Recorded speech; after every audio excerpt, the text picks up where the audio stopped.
şükreyle.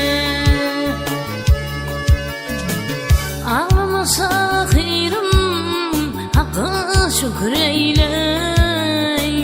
Tanrı'dan verilen yoldur bu yollar.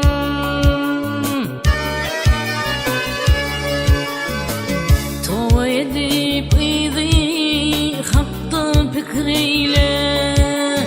Uzunun iylanyan yoldur bu yollar. Yollar bu yollar.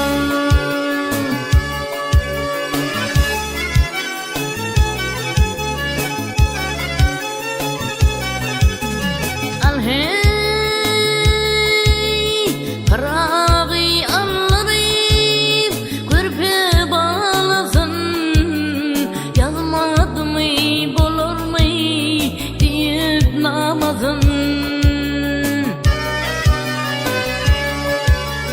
Alıp gidin şeydin iki bağlasın. Namratlar öteney yollar bu yollar. Yoldur bu yollar.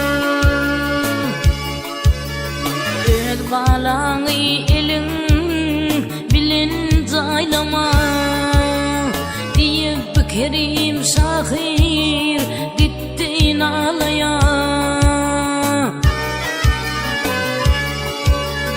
Vah bilyen kıyının yansın gelin balana.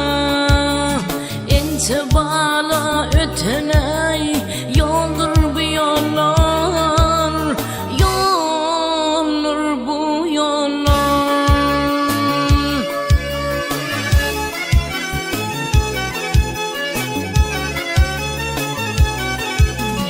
Al hey anka kere mutir bağrımı dağlap.